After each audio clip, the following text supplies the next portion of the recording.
A lawyer for the kicker told the Associated Press the allegations are false and an extortion attack. Here's a live look at New York's Times Square, home of CBS Mornings. Tony DeCopel is standing by with a preview of the show. Tony, good morning. Hey, good morning, Anne Marie. Good to see you on this Tuesday. Coming up on CBS Mornings, school districts all across the country. Okay, guys, it's May 28th, 2024, Tuesday, May 28th, 2024.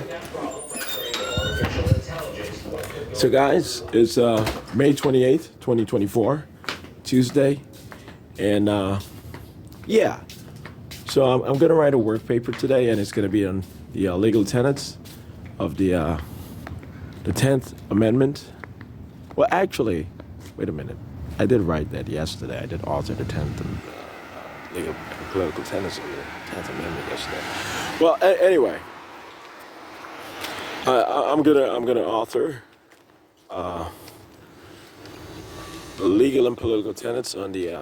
It might be the 11th Amendment, but it might be another amendment. But I'll update it, and the title of this particular video recording, when I do have it published on YouTube today, it'll reflect which specific amendment that I'm going to focus on today, that I'm going to author a work paper on today. Legal and political tenets of that respective amendment is beyond the 10th Amendment, because I did focus on the 10th Amendment yesterday.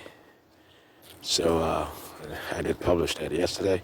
So anyway, yeah. So I'm also going to write on within the notes, attached notes within that respective, that particular work paper, the scientific process behind the drafting of law with respect to it being constitutional, it being logical, it being contemporarily valid, it being it represented some sort of level of prudent and astute, not prudent and astute, but prudent and viable foresight. Okay, so I'm gonna, within this particular note, attached note to the work paper, I'm gonna focus once again on addressing and expositing on the scientific process which is necessary for drafting law and making sure that it's logical, compatible with contemporary times, and relatable to all sort of all foresights of association, or all foresights of some sort of relevance, you know. So when you do draft law in the modern age, it's not just supposed to be constitutional, meaning supported by the respective constitution, whether it's the federal constitution of the United States or whether it's a state constitution, or in the future, near future, whether it's the constitution of the world or the constitution of the Americas, or this and this and that. But you have to make sure that it's constitutional in the first place when you're drafting law within Congress or any other legislature. It has to be constitutional, and then it has to be completely logical. There has to be syllogism within it. It cannot just be random words addressing a particular issue without, corresponding with logic, so that any addressable policy or any policy addressing that particular issue is founded in logic. It's founded in addressing real conditions here in the United States or elsewhere, wherever that process is being applied. So this is not a whole bunch of mumbo jumbo. What I'm saying to you guys is technically correct. It's legalistic. It's based on my focus in jurisprudence, and so you might have to listen to this over and over and over again to be able to get certainly not get the gist of what I'm saying. That you understand immediately. But to be able to get every technical point, you might have to listen to this at least once or two more times, for the most part. But anyway, so first, the respective law or the statute has to be constitutional. It has to be, second, it has to be logical. And then third, it has to be, this particular logic has to reflect syllogism that's comprehensible to not only the respective government, but to society in general. And also it has to relate, third, it has to relate, well, I guess that's fourth. Fourth, it has to relate to foresight. You know, you have to anticipate what is going to evolve in the future, or from the present to the future. You know, so when you write a law, you don't only think about the law as it is relevant to contemporary times. That's the foundation of our analysis, our assessment of drafts and so forth, or our conceptualization of the respective statutes, or the elements of it. You also have to focus on what is foreseeable into the future, what is foreseeable 30, 40, 50 years into the future, 100 years, 500 years into the future. You know, so I'm going to explain that a scientific process of drafting and articulating and then enacting law. And I'm also going to focus on explaining that there's no such thing as a viable concept or viable principle of the sovereignty and independence of white people or black people or anything of that nature. What we did have some sort of discourse. Well, I did oversee a discourse on the sovereignty of someone brought up the idea of the sovereignty of people, because, you know, in a few of my expositions, in a few of my work papers and so forth, I alluded to the sovereignty of people in so many different ways. But this is what I want you guys to know. When I speak of the sovereignty of people, I'm speaking of people in correspondence with the respective jurisdiction, the respective government and society. Whenever I do a reference or allude to the sovereignty of people. But there's no such thing as the sovereignty and independence or the sovereignty of white people or black people or any other racial group or any other racial type or any ethnic type. Okay? That is a bit too egregious. It gets in the way. Obviously, it gets in the way of human development. It's not humanist at all. It's certainly far from positively and perfectively humanist. You know? So yeah, it has to be part of perfectively is actually a term. And, you know, I did not want to say perfectly. Perfectively is actually a term. And it makes perfect sense, you know, here, where I just stated it. But, so yeah, I need you guys to understand this, okay? So, there's no such thing as the sovereignty and or independence of white people. I know the White Citizens Council, which secretly still exists, a bit more prevalent than you guys think, or us as African Americans and other minorities are to think. They did bring it up to say, well, we believe in the sovereignty of white people. We should be able to reject any political entity or political jurisdiction which just does not confront the issues that white people confront in having to deal with minority rights and minority activism and minority restitution packages and so forth. Even though it's never financial based and it's never a handout, it's still offensive to white people because they do anticipate that African Americans and other minorities are just not going to take them seriously when they speak on their respective issue because of the trauma or the traditional treatment they've received under a white dominant government or within a white dominant society, the United States, or white-led and white supremacist global system that has been around for hundreds of years. So it's my job to be able to say, well, that's understood, and even though I'm going to focus on restitutive issues as fundamental to us moving forward, there are a lot of restitutive arguments for non-black people and non-minorities all over the world. You know, what's restitutive? Well, no longer being subjected to the criminal or the psychological negligence of their respective government, that which forced them to toward social illiteracy or political or cultural illiteracy. So what white people are going to argue, and that's all they should be able to argue when it comes to confronting the issue of addressing black disenfranchisement and minority constraints, all they will be able to argue successfully is that the United States government has been negligent in coercing them, and not each and every white individual, but as a demographic, based on traditional trends and based on what we see in the history books and based on what we see in all government files and based on just what we generally know of the history of the United States of America. The negligence that if the government coerced onto the white majority in its treatment or its perception of African Americans and other minorities.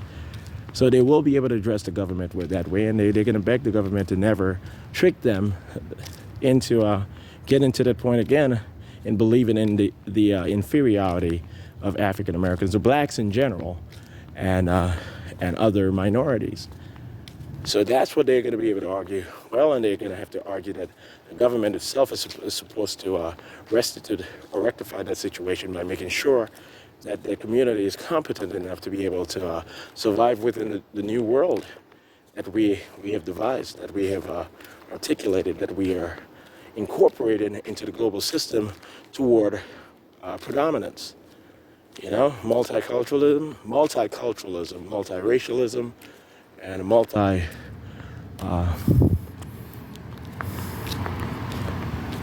nationalism, you know, all of that.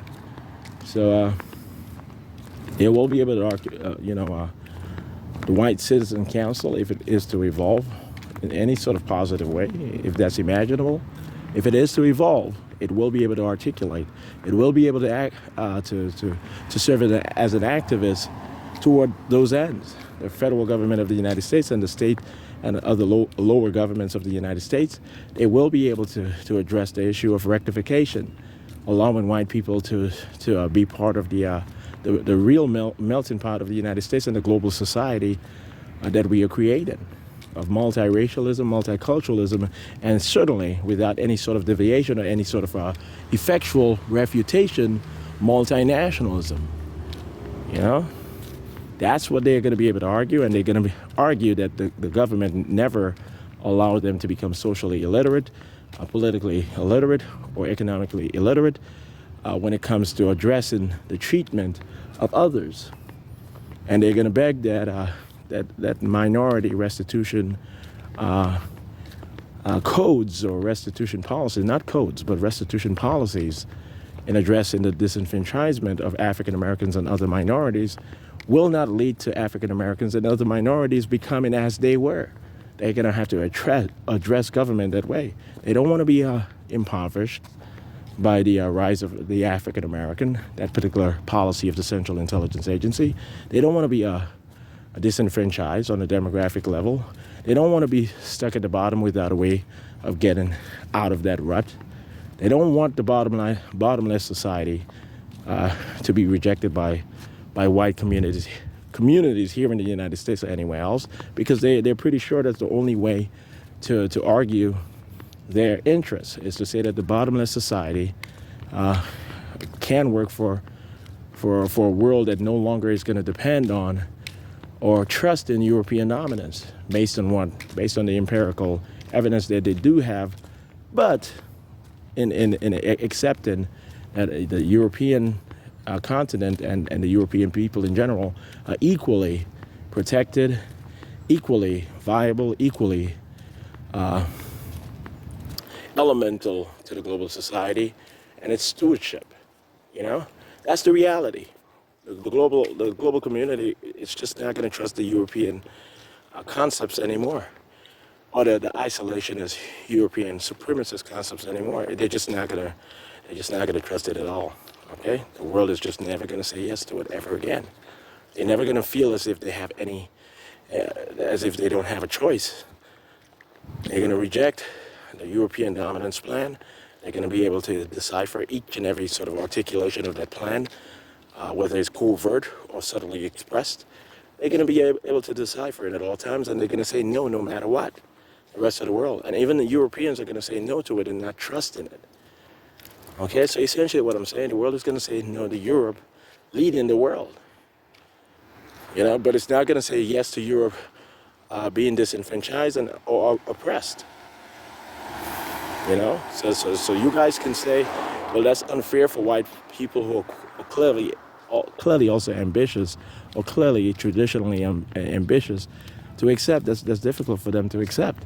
But if it's my job to be able to get everyone into heaven, and today it's my job to make sure that there's no sort of a demographic attribute that's gonna force any group or any individual to be left behind over the next 500 years into being allowed into heaven.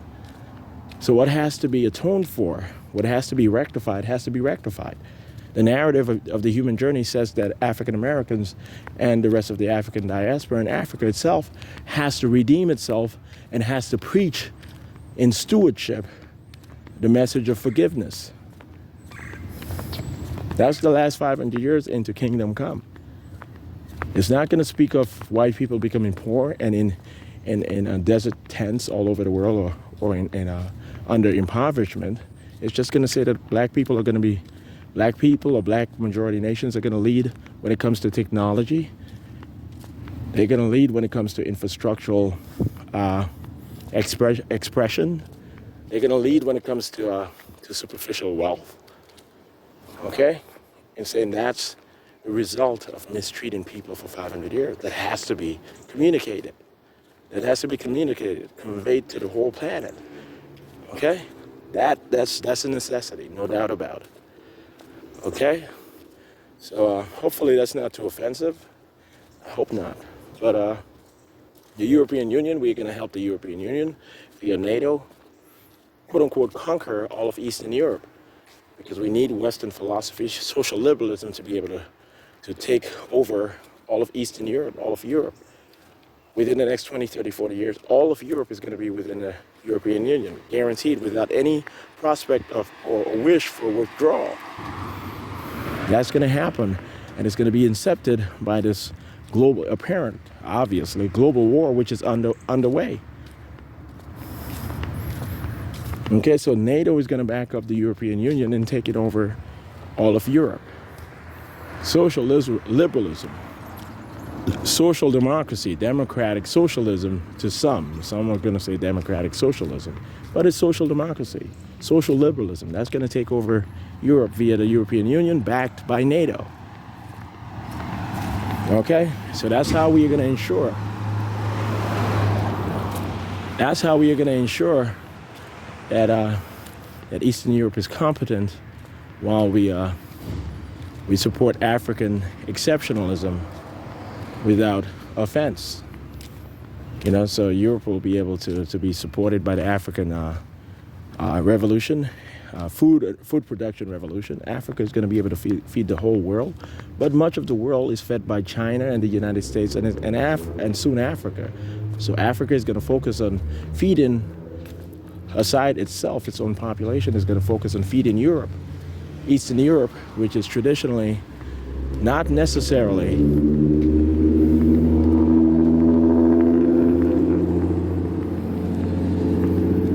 the African Union, the AU, will focus on feeding itself.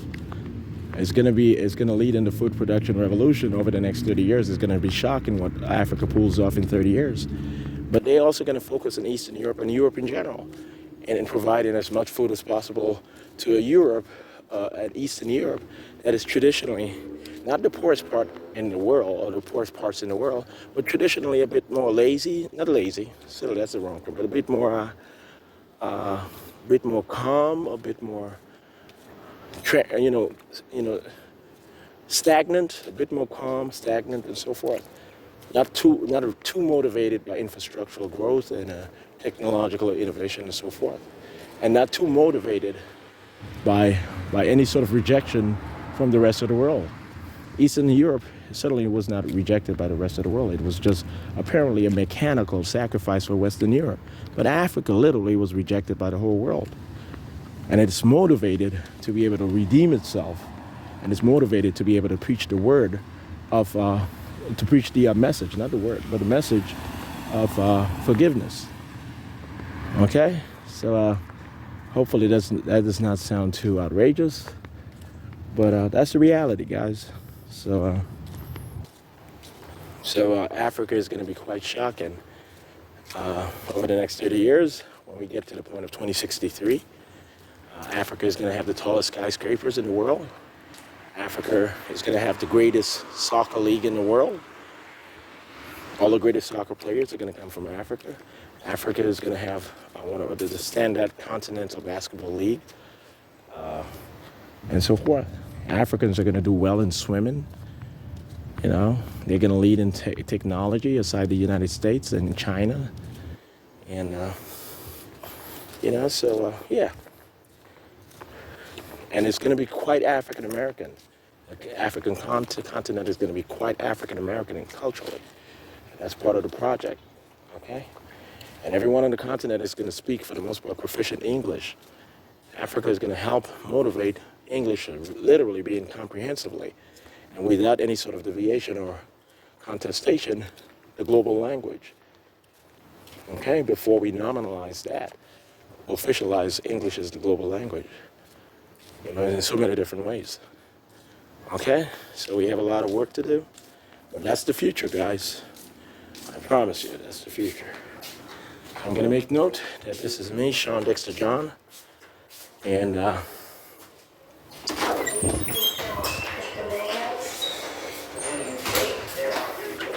this is me, Shawn Dexter John,